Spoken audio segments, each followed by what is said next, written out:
आज हम स्टार्ट करने वाले हैं इकोनॉमिक्स क्लास 11th का chapter number 1 introductory micro economics.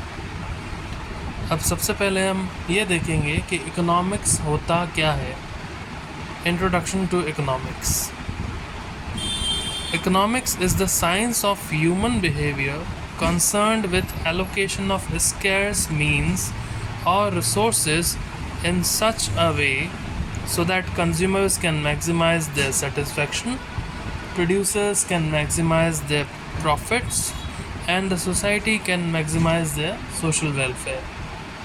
Economics क्या है? इकोनॉमिक्स एक तरीके का साइंस ऑफ ह्यूमन बिहेवियर है जो एलोकेशन ऑफ स्कैर्स रिसोर्सेज से कंसर्न्ड रहता है।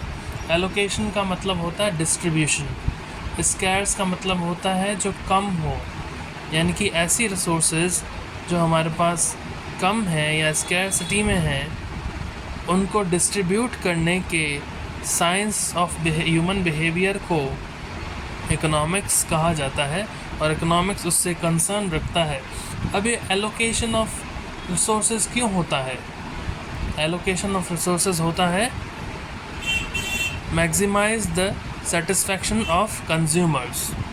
कंज्यूमर्स का सेटिस्फैक्शन को मैक्सिमाइज़ करने के लिए, प्रोड्यूसर्स के प्रॉफिट को मैक्सिमाइज़ करने के लिए, बढ़ाने के लिए, और सोसाइटी के द्वारा किए गए वेलफेयर को बढ़ाने के लिए।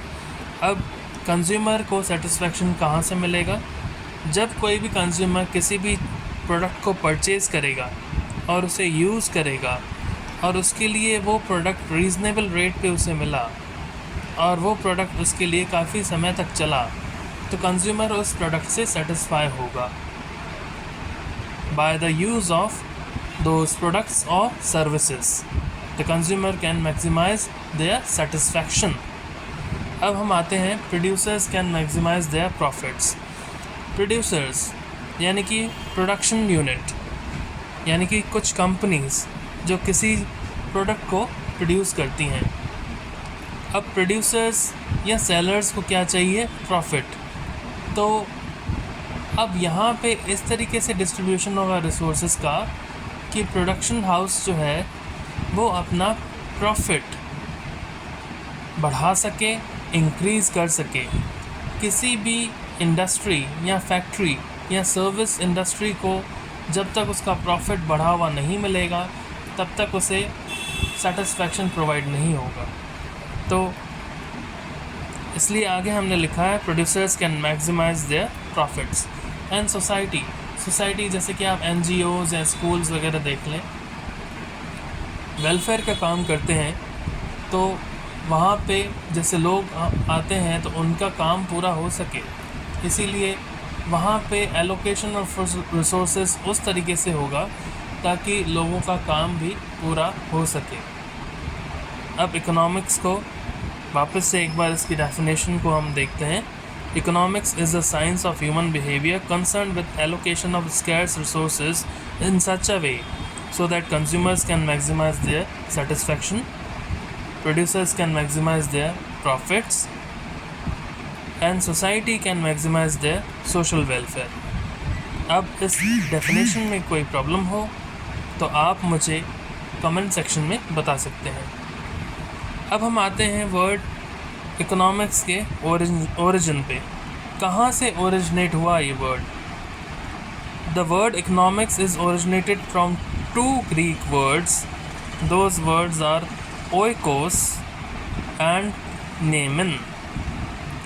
इकोनॉमिक्स जो है 2 ग्रीक वर्ड्स से आया हुआ एक वर्ड है।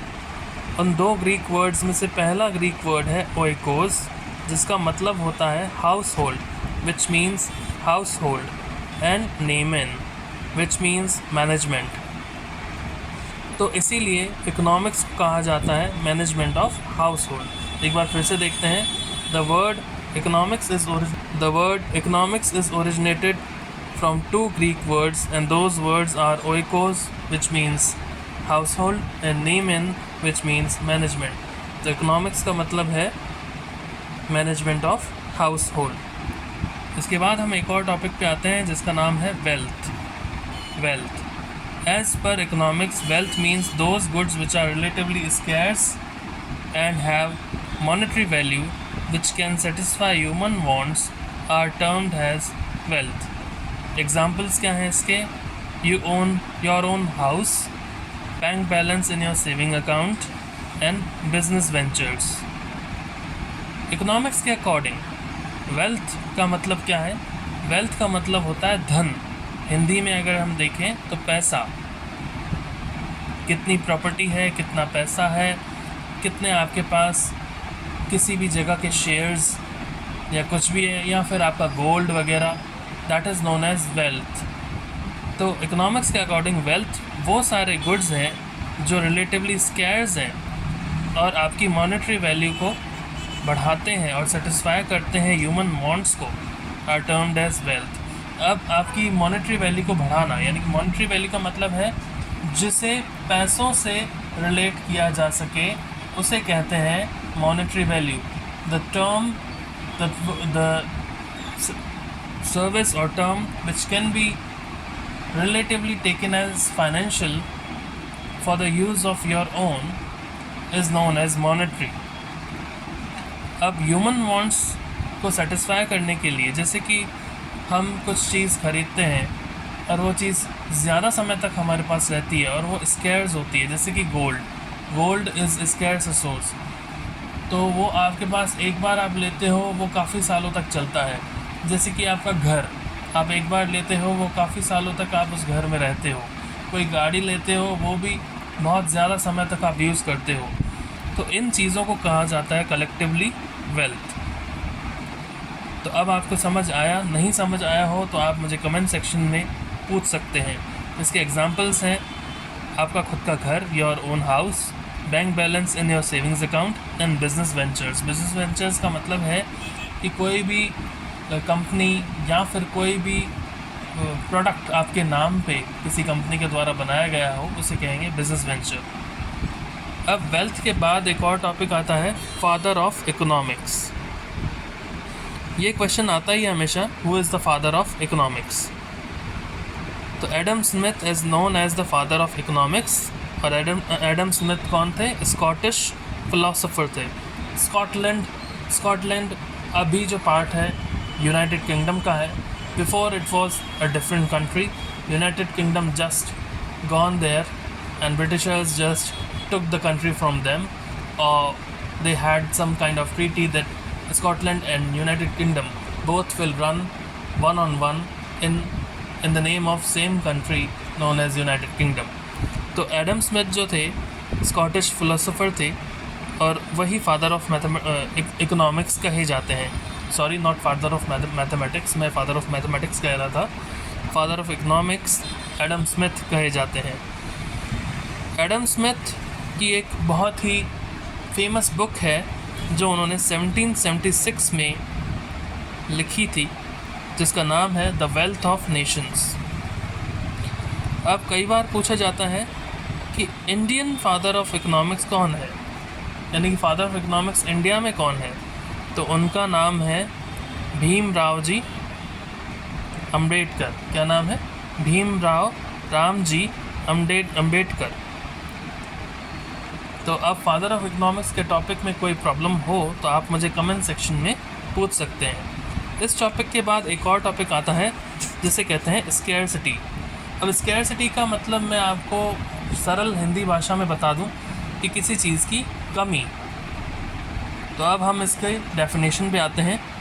अ situation where the demand for a good और service is greater than the availability of good और service is known as scarcity. अब हमने पढ़ा, वापस से आते हैं. A situation where the demand for a good or service is greater than availability of the good or service. यानी कि जब भी ऐसी सिचुएशन आ जाए कि किसी चीज़ की डिमांड उस चीज़ की सप्लाई से ज़्यादा हो, या फिर उस चीज़ की डिमांड उस चीज़ की अवेलेबिलिटी से ज़्यादा हो, तो उसे कहते हैं स्कैरसिटी. अब एक और तरीके से मैं आपको समझाता हूँ कि मान लीजिए कोई प्रोडक्ट है ए, उसकी डिमांड बहुत ज़्यादा है, लेकिन मार्केट में वो प्रोडक्ट अवेलेबल नहीं है या फिर बहुत ही कम अवेलेबल है, तो इस केस में कहा जाएगा कि प्रोडक्ट ए की स्कैरसिटी है मार्केट में और प्रोडक्ट ए जो है वो स्कैर्स रिसोर्स है। अब आपको समझ आ गया हो, मुझे लगता है आपको समझ आ गया होगा। ना समझ आए स्टिल आप मुझसे कमेंट सेक्शन में पूछ सकते हैं। फिर से मैं आपको एक्सप्लेन कर देता हूँ। कोई भी प्रोडक्ट या फिर सर्विस जिसकी डिमांड बहुत ज़्यादा हो या फिर और उसकी अवेलेबिलिटी कम हो, उसे कहते हैं स्कैरसिटी। एक एग्जांपल ले लेते हैं। कुछ स्पेशलिस्ट डॉक्टर्स होते हैं, कुछ बीमारियों के स्पेशल डॉक्टर्स होते हैं। अब उन स्पेशलिस्ट डॉक्टर्स की जो है कमी है, तो हम कहेंगे कि डॉक्टर्स जो हैं वो उस समय हम scarce availability of doctors because of the occurrence of new diseases. जैसे कि आपने अभी देखा था काफ़ी समय पहले कि डॉक्टर्स की कमी होती है, तो उसको हम एज एन एग्ज़ाम्पल ले रहे हैं कि स्कैरसिटी ऑफ रिसोर्सेज। अब हम आते हैं इसी के टॉपिक पर, स्कैरसिटी का टॉपिक ही चल रहा है। 2 बेसिक कैरेक्टरिस्टिक्स ऑफ रिसोर्सेज और मीन्स भी कहा जाता है रिसोर्सेज को। तो 2 बेसिक कैरेक्टरिस्टिक्स क्या हैं? पहला है scarcity. Resources are scarce in relation to human wants, यानी कि हमारी जो डिमांड है उसके अगेंस्ट में जो रिसोर्सेज है वो कम है, तो उसे कहा जाता है स्कैरसिटी। दूसरा है ऑल्टरनेटिव। अब ऑल्टरनेटिव का मतलब क्या होता है? अगर कोई चीज़ हमें नहीं मिल रही है तो उसकी जगह पे हम उसका सब्स्टिट्यूट या फिर ऑल्टरनेटिव यूज़ कर लेते हैं। जैसे कि अगर मान लीजिए हम खाना खाना चाहते हैं और खाना खाते वक्त हमारे पास प्लेट नहीं है, तो हम कटोरी में भी खाना लेकर खा सकते हैं। ये बहुत ही एक छोटा एग्जांपल मैंने आपको दिया है।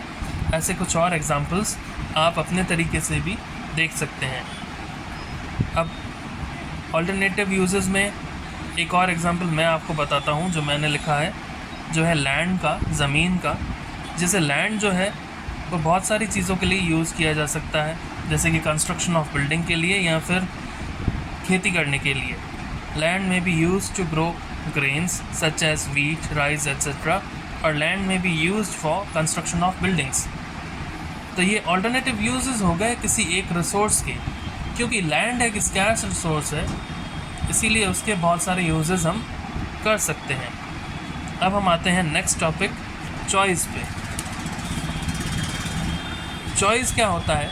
Choice is a process of selection from available limited alternatives. आपके पास जितने भी ऑल्टरनेटिव्स अवेलेबल हैं उनमें से जो परफेक्ट ऑल्टरनेटिव या फिर नियर टू परफेक्ट ऑल्टरनेटिव आपको लगता है वही आप यूज़ करेंगे, उसे कहेंगे चॉइस।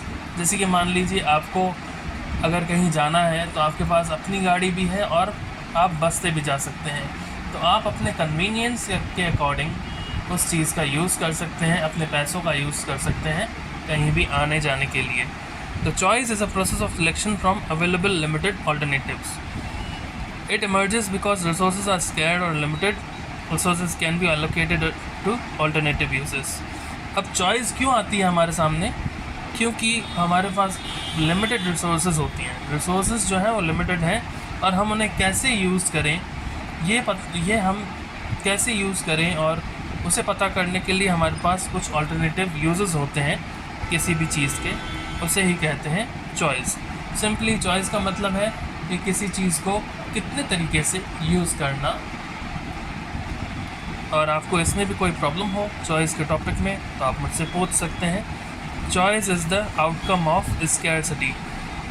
चॉइस क्या है? आउटकम ऑफ स्कैरसिटी, यानी कि आपके पास जो रिसोर्सेज हैं वो स्कैर्स हैं, तो आप उसमें से ऑल्टरनेटिव यूजेस करते हैं। ऑल्टरनेटिव यूजेस को सिलेक्ट करते वक्त जब आप सिलेक्शन करते हैं ऑल्टरनेटिव यूजेस का, तो वही कहलाई जाती है चॉइस। ये क्यों होता है? क्योंकि रिसोर्सेज लिमिटेड हैं। Therefore, choice implies decision making. इसीलिए चॉइस की वजह से डिसीजन मेकिंग होता है। आप डिसीजन लेते हैं कि आपको करना क्या है। अब डिसीजन मेकिंग का मतलब क्या है? It relates to usage of limited और scarce resources in such a manner that the consumer can maximize his satisfaction, producers can maximize their profit, and a society can maximize its social welfare. Decision making क्यों होता है? क्योंकि हमें ये देखना होता है कि हमारे पास जो अवेलेबल रिसोर्सेज है उससे हम क्या क्या कर सकते हैं. जो कंज्यूमर होगा वो उसका सेटिस्फेक्शन बढ़ाने की कोशिश करेगा किसी भी प्रोडक्ट या सर्विस के यूज़ के बाद. प्रोड्यूसर्स जो होंगे वो अपने प्रॉफिट्स को बढ़ाने की कोशिश करेंगे, और सोसाइटी जो है वो ह्यूमन वेलफेयर या फिर सोशल वेलफेयर के लिए काम करेगी. आज के लिए इतना ही. एक और वीडियो आने वाली है इकोनॉमिक्स पे. तब तक के लिए आप इसी चैनल पे बने रहें. Thank you very much. Have a good night.